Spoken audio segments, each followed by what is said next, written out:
let's just start off with Mad Bum's line today. On a day that they truly needed him to give them any kind of link that he could, even in a bad outing, Madison Bumgarner went 3 innings, gave up 7 hits, 7 runs, 7 earned, jackpot, and 4 walks, 2 strikeouts. Not very good at all today, and begs the question once again, why is this man also starting when he's taking $27 million from the team? Like, I guess those two go hand in hand, but I just don't understand this thing that they're doing with him, and I'm sure a lot of people don't either. No, I think our audience, they totally get it, Derek. You're the only one who doesn't understand why Madison Bumgarner is still in the starting rotation. What about you? You gotta figure it out. Can you give me some reasons? Oh man, can you make it make sense? It's really bad. We were, me and Derek were sitting in our more furniture chairs watching this game, and just as comfortable as we could be. As comfortable as we could be, and you just feel like, I think I could maybe count on one hand the number of well-executed, like pinpoint command pitches that Madison Bumgarner threw in this game. Correct. His stuff is just not that good. Yes. And he also is just all over the place, right? He had a whole bunch of walks in this game. I believe he had four walks, 7 hits allowed. It's not just that he's not getting swings and misses. It's that he's walking a bunch of guys. And when his stuff is in the zone, it is getting hit like crazy. And we knew going into this game that the St. Louis Cardinals were a disastrous matchup for Madison Bumgarner with both Arenado and Goldschmidt in the lineup. Those two guys wound up not doing actually that much damage in the grand scheme of things, but the Cardinals are still very right-handed heavy, and they did some serious damage against Bumgarner in those 3 innings. And like you said, this was a day where the D-backs were very shorthanded in the bullpen. Peter Solomon came in and was honestly just as bad as Madison Bumgarner. I mean, at least he gave them what essentially they needed, which is just a body to come in there and take up some innings. So that I think they would have liked more than 2 1/3 from Peter Solomon. I'm sure they would have, right, for sure. But I also, I don't know. I mean, today's game, we already kind of joked about it. We said take the over, which hit in the 4th inning. The over on how many runs? It was 10.5. 10.5. And we hit the over in the 4th. We also said that Madison Bumgarner was not going to be very good against a St. Louis Cardinals team that hits left-handed pitching very well. And boy, were we not wrong about that. Madison Bumgarner absolutely got rocked today. And I think the thing is that Madison Bumgarner, based on Jesse's tweet that you sent out earlier today, this is not like just a bad outing here or there. This has been his season. Let's take a look at his tweet. Yeah, it's not great, Derek. It's not great. 4 starts, Jesse. 4 starts. 16 2/3 innings, 25 hits, 20 runs, 19 of them earned, 15 walks compared to 10 strikeouts. It's not just that he's walking almost a batter an inning, but he only has 10 punch-outs, despite all of the many batters that he's faced. A 10.26 ERA, a 2.4 whip, which is utterly ridiculous. Opposing hitters, Derek, are batting .347 against Madison Bumgarner this year, with an OPS now well over 1,000 after this game. I know everyone wants us to have a conversation about Madison Bumgarner's future in this starting rotation. So let's have it. And let's have it. Let's go there. Let's do it. Let's just rip the Band-Aid off. Like you said, opposing hitters against Bumgarner slashing .347, .456, .625. That's bad. That is bad. Oh man. Averaging 4 innings per outing, essentially. Right? Yeah. Just over 4 innings per outing, but just a fraction over.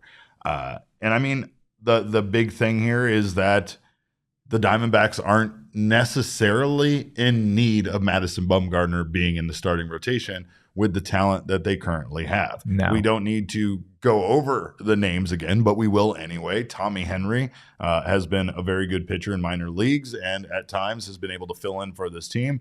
Obviously, the future of the starting rotation lines up a bit more with Brandon Pfaadt, who, because of an off day for Reno, now doesn't necessarily line up. Yeah, Brandon Pfaadt doesn't line up to make. I know everyone wants Pfaadt in his next start against Kansas City. Pfaadt is not starting until tomorrow, so it doesn't line up for that. But But yeah, Tommy Henry threw well. He pitched yesterday on Tuesday for Reno, 6 innings, 2 runs, only allowed 4 hits, no walks, 6 strikeouts. He was really good. If the D-backs do want to move on from Bumgarner in the rotation, my guess is that Tommy Henry is the guy that they would go to. I had a thought when they removed Bumgarner from the game, and I was thinking through this. It was like, well, you could go to Peter Solomon as your 5th starter if you wanted to. I hated that idea really fast. And then Peter Solomon goes out there and gives up 7 runs in 2 1/3. I don't know if I see the D-backs going that direction either. All signs are pointing to the D-backs going into AAA and specifically probably going to get Tommy Henry. But it's complicated, Derek. Like, the D-backs can't just... It's not that simple, right? You have to make a hard decision on Madison Bumgarner. Are you going to DFA him? Are you ready tomorrow to come out and pay nearly $37 million over the next 2 seasons? It's 23 this year, it's 14 next year. There's some deferrals as well from the last few years that they still owe him. Are you willing to write that check today, essentially? And just forego these last almost full 2 years of Madison Bumgarner's contract. That's a bold move. It's a move that I know a lot of people think the Diamondbacks should make, and I personally also think the Diamondbacks should make that move. I don't know if they're going to do that, though. I think it's possible you see some sort of an injury stint here, potentially. We've talked about Mad Bum having some arm fatigue after his first start of the season. All of those tests came back okay.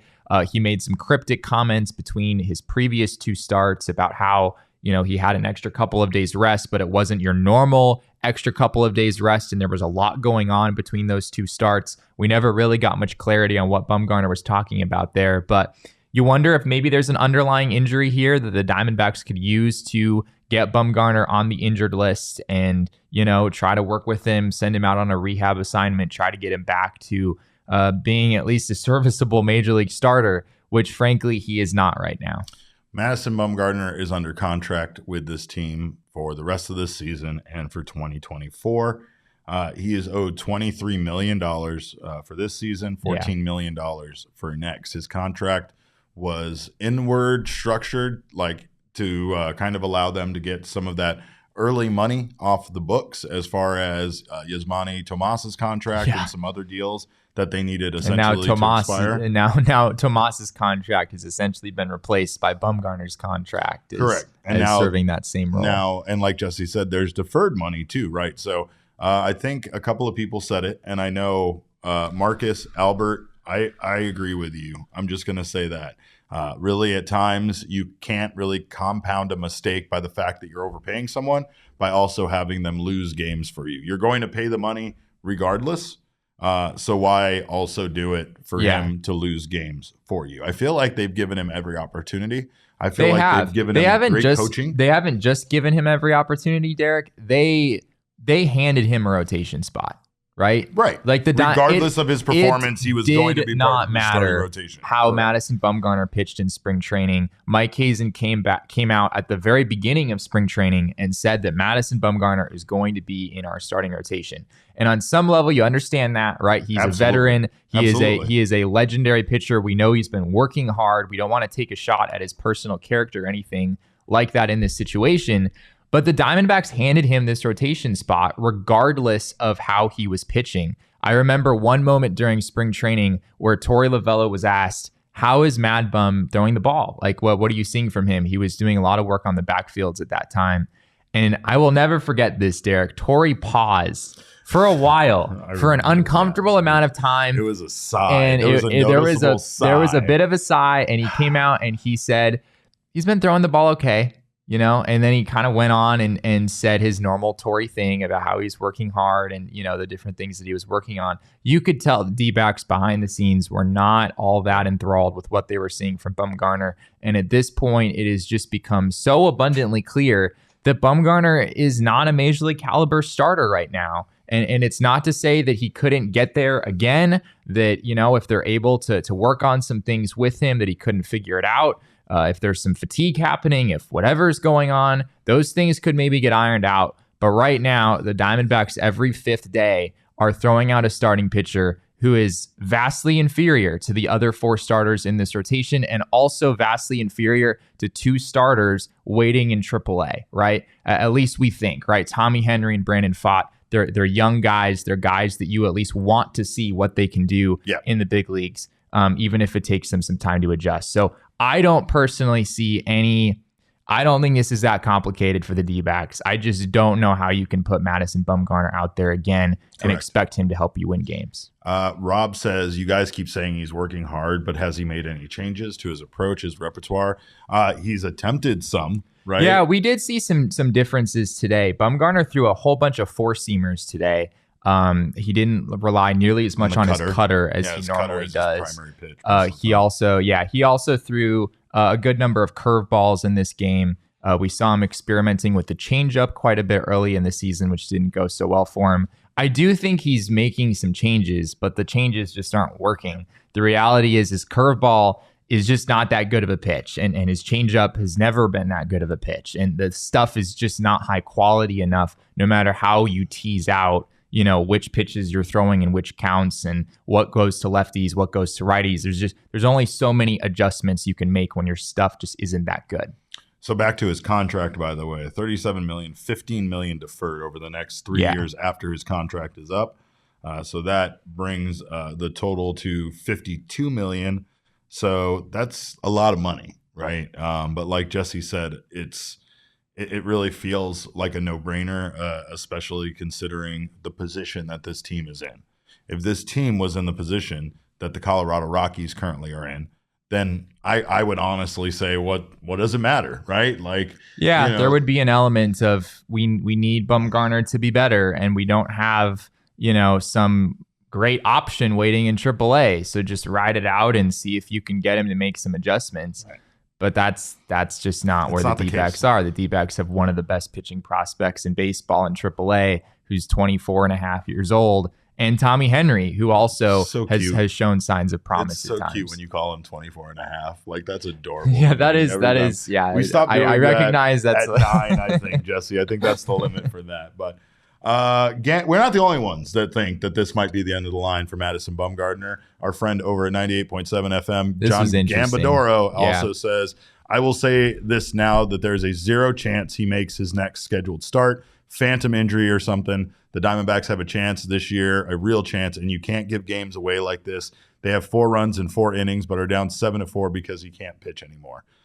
That's the facts. And again, it makes me uncomfortable because I know how much Madison Bumgarner cares, and I know that there's a chance he might hear all of the negative criticism that we have for him, and then I have to go look him in the face in the clubhouse, right? But it's the truth of the matter is, I think even he understands how much he's struggling, and he does not want to be in this position. I don't think he wants to be causing this team to lose games like he is.